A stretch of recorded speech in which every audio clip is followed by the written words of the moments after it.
Hola, soy un ciudadano cualquiera. Soy español y en las pasadas elecciones generales voté a uno de los partidos que conforman el llamado bipartidismo. No les diré cuál es para que no prejuzguen. Pablo Iglesias ya me juzgó al llamarme gilipollas en un tuit que decía que los votantes del PP o el PSOE en este país, o sea, la gran mayoría hasta hace nada, eran gilipollas. Bien, a día de hoy me siento indignado por el blindaje del bipartidismo ante la corrupción y con los males que aquejan este país tras el estallido de la burbuja y la consiguiente crisis económica. Me siento profundamente desmotivado desde hace tiempo. Yo también estuve en las marchas del 15M cuando parecía un movimiento prometedor. Estuve en círculos de debate, intercambié impresiones, tweets, artículos. Del 15M surgió un partido que acaparó y secuestró la indignación de muchos de nosotros. Me refiero a Podemos. Quiero desmontar el mito de Podemos, y no lo haré apelando al pasado turbio de sus líderes, Iglesias, Monedero, Errejón o su pareja sentimental, Tania. No entraré en temas de becas, irregularidades fiscales o de qué regímenes han recibido dinero, ya que a algunos les parecerá que esto es calumnia fácil. Un partido que aspira a gobernar no puede estar así de sucio, para eso ya están los viejos partidos. Pero como he prometido no entrar en ese juego, les hablaré de política. Les hablaré del modelo que proponen para España, y me apoyaré en frases y en hechos con los que ellos mismos se han definido o identificado, fácilmente verificables. Mucha gente se piensa que no se puede estar peor, pero créanme, se puede estar mucho peor, y con esto no digo que haya que volver al bipartidismo. Gracias a Dios existe pluralismo en nuestro espectro político. ¿Por qué Podemos son comunistas, o peor aún, neocomunistas? Porque se han definido como tal. Pablo Iglesias ingresó a los 14 años en la Unión de Juventudes Comunistas de España. Y es un comunista confeso. Juan Carlos Monedero ha sido asesor del régimen neocomunista venezolano entre 2005 y 2010, con despacho en la misma sede de gobierno y en contacto directo con el entonces presidente Hugo Chávez. En 2010, Monedero afirmó que quien no sea comunista es que es mala gente. También hemos contemplado a Errejón y a Pablo Iglesias cantando la Internacional junto con otros camaradas, ondeando la bandera comunista con la imagen de Lenin.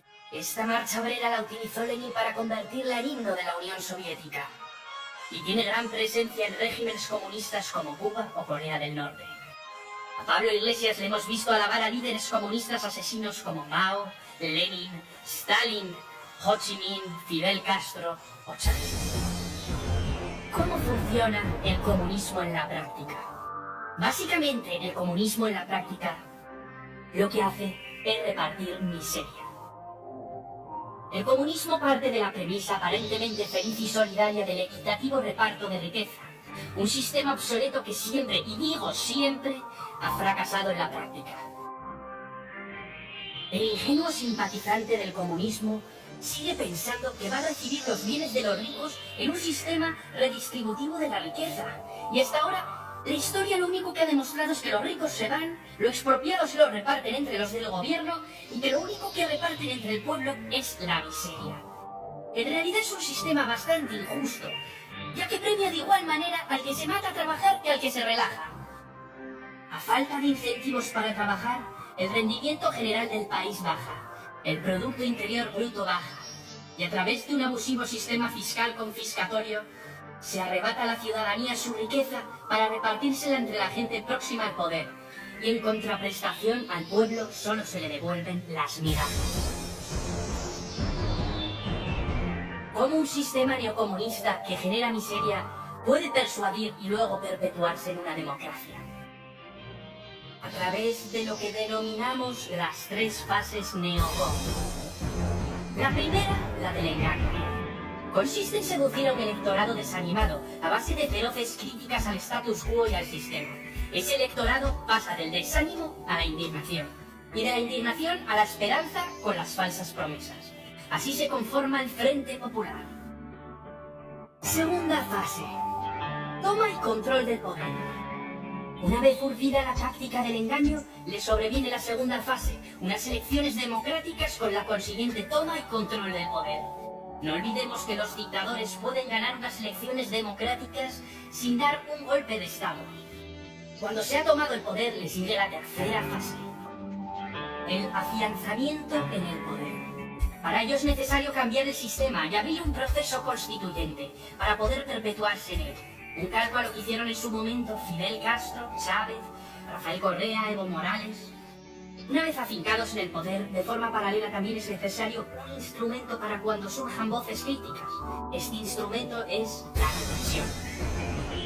A través de la censura en los medios y la instauración de la violencia y el terror. Desarrollemos ahora las tres fases. 1. El engaño. Podemos es un partido neocomunista y como todo partido neocomunista, su objetivo es la toma de poder a cualquier precio. Una vez en el poder, como ya hemos dicho, intentarán derrocar el bipartidismo para establecer el partido único y el pensamiento único. ¿Cómo ganarse el voto del pueblo?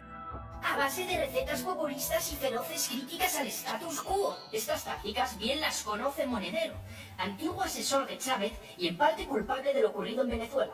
En este país ocurrió algo parecido y bien puede servir para ilustrar lo que puede pasar aquí. Venezuela es un país inmensamente rico, gracias al petróleo y a su riqueza mineral. En 1958 cayó la dictadura en Venezuela y entró en un periodo democrático donde dos partidos se alternaron el poder durante casi 40 años, uno conservador y el otro socialdemócrata. AD y COPEI.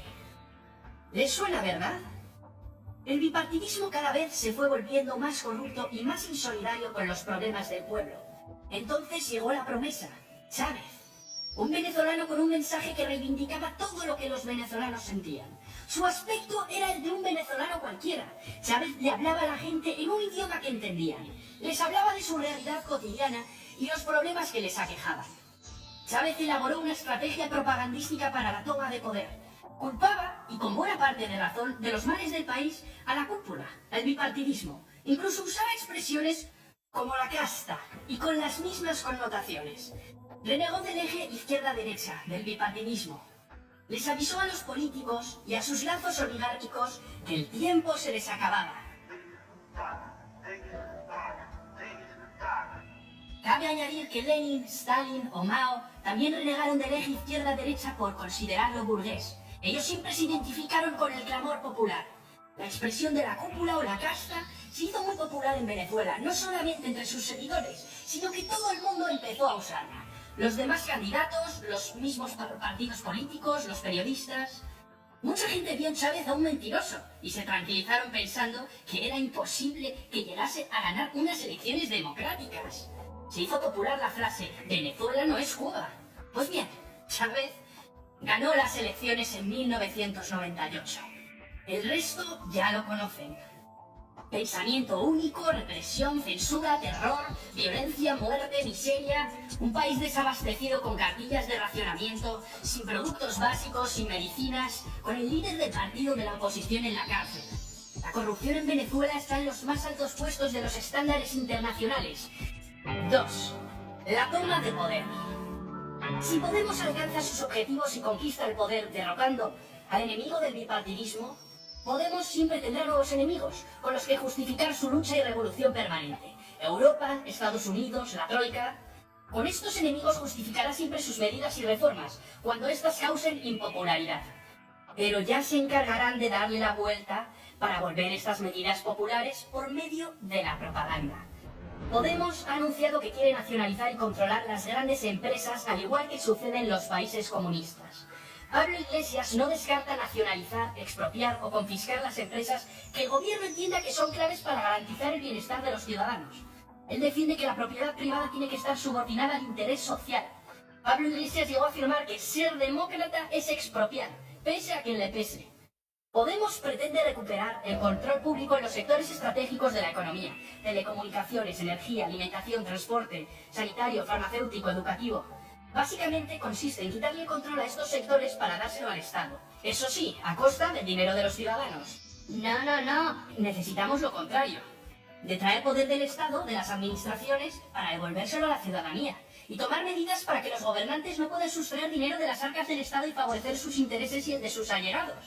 Para que no ocurra lo que ha ocurrido en Rivas de Vaciamadrid con Tani y los suyos, en Cataluña con los Puyol, en Valencia con el PP, en Andalucía con el PSOE.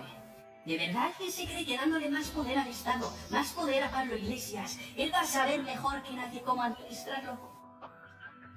Pablo Iglesias quiere ondear la bandera de la regeneración, de la pureza y lucha contra la oligarquía, pero su modelo de más poder para el Estado conduce inevitablemente a la creación de una nueva casta oligárquica, una neocasta.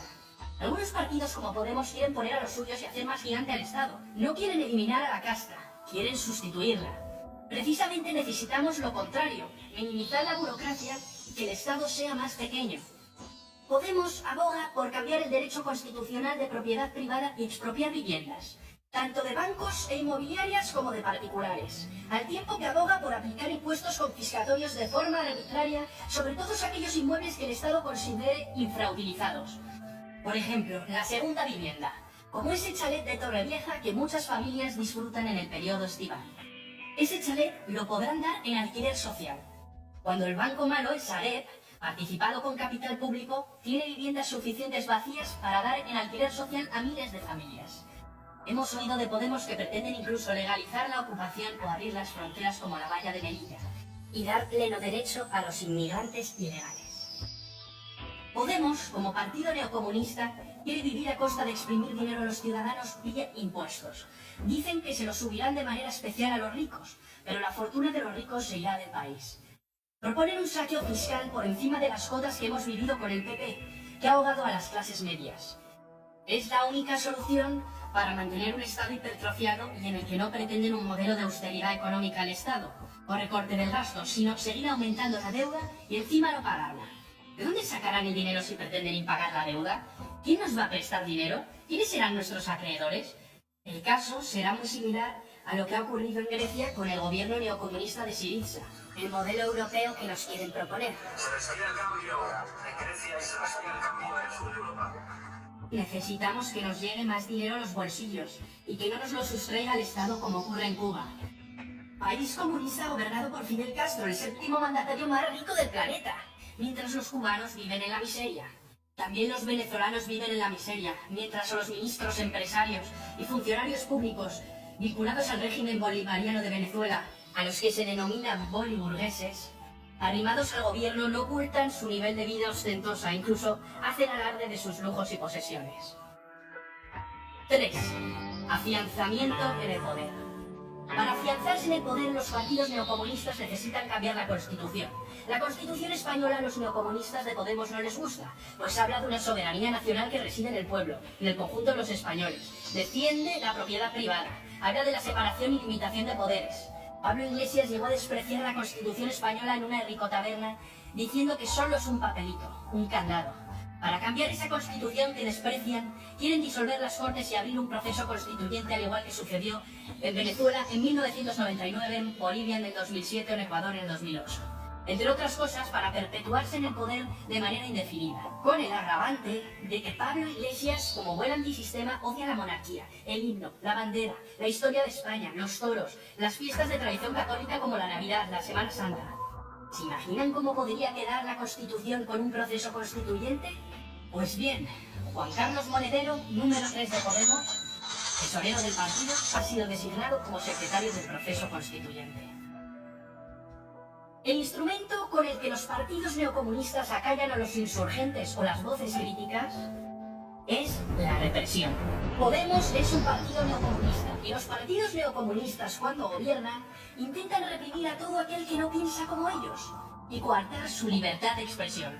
Un derecho fundamental o un derecho humano señalado en el artículo 19 de la Declaración Universal de los Derechos Humanos.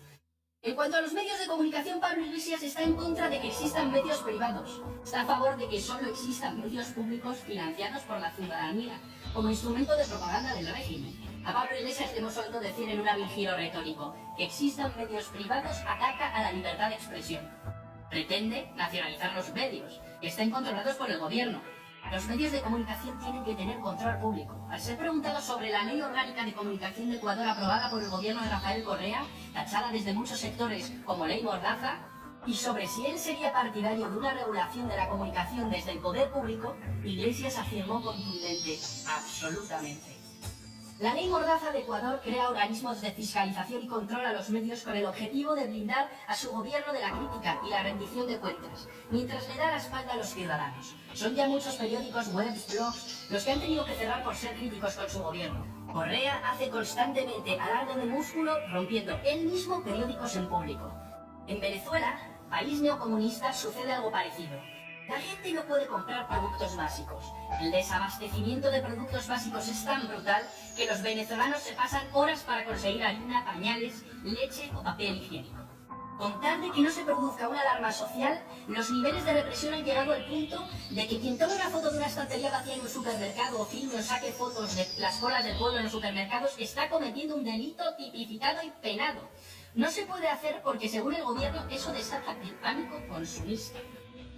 La otra cara de la represión en los regímenes totalitarios es la violencia y el terror. Al igual que ocurre en todos los regímenes comunistas, Pablo Iglesias justifica la violencia. Porque Pablo Iglesias nunca ha ocultado su carácter violento. En una conferencia en Segovia, el líder de Podemos pidió disculpas por no romper la cara a los fachas con los que discuto en televisión.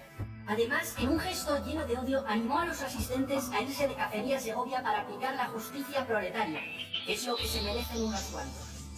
En otra ocasión, animó a los jóvenes a entrenarse porque se avecina una crisis terminal del capitalismo y tendremos que estar preparados para tomar las armas. En otra conferencia, presumía de haber agredido a otras personas de clase inferior a la suya. Le rompí un hueso de una mano por dar un puñetazo. Di un puñetazo porque un grupo de lumpenes, gentuza mucho más baja que la nuestra, intentó robar una mesa de mezclas. A Pablo Iglesias le hemos visto emocionarse cuando pegan a un policía.